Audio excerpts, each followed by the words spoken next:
No, but if anybody's going to get this plane moving, it's Terry Hollins. He's huge. Look at the size of that plane. Look at the size of his quads. He's got those feet moving and his arms pulling. This is a great pull. This is unbelievable, Kaz. That's 44 tons that Terry Hollins of England is pulling. He's taking big steps and armfuls of that rope. Remember, it's 25 meters, and Terry Hollins is going to put up the mark to beat, and I guarantee the other 9 men are watching this in disbelief. Looks like it's getting a little bit harder. He's dropped his body. He's pulling even harder at the end of the course than he did in the beginning. The wheel has to stop the clock, and it does at 38.69. So the big man from England puts up a tremendous mark to beat. And fortunes may be turning for Terry Hollins, but it might be too late. Once you get good momentum, you've got to keep your legs pumping and your arms pulling to get it over the finish line. And that's just what Terry did.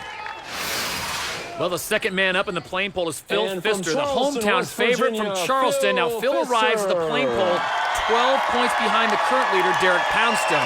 There's thousands of fans out here, and Phil won't want to let them down.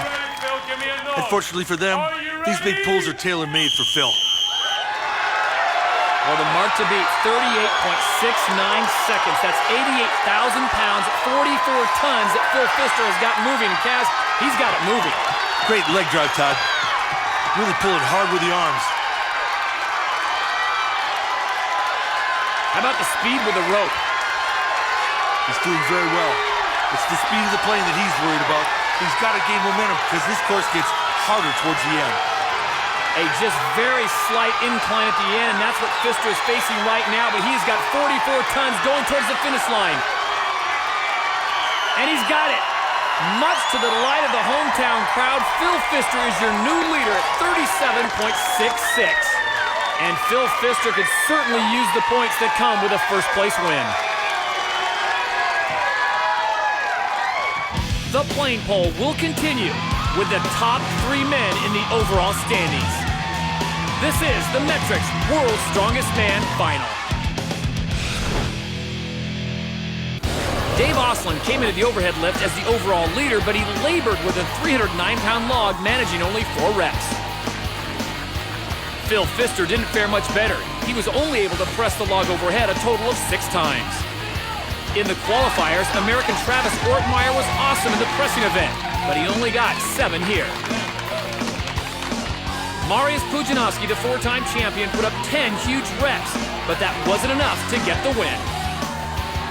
And that's because American Derek Poundstone, who entered the overhead lift in 2nd place, was able to produce 11 repetitions. So Poundstone was victorious in the overhead lift. 2nd place went to Pudzianowski. Venta was 3rd. Bergman, Mitt, and Ortmeyer tied for 4th. 7th place probably doomed Phil Pfister's title chances, and Dave Oslin took a major hit as he finished 9th.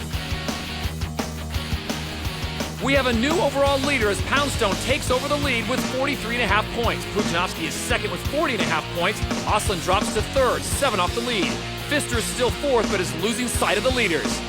Venta, Bergman, and Mitt have started to rally, but it's probably too little, too late.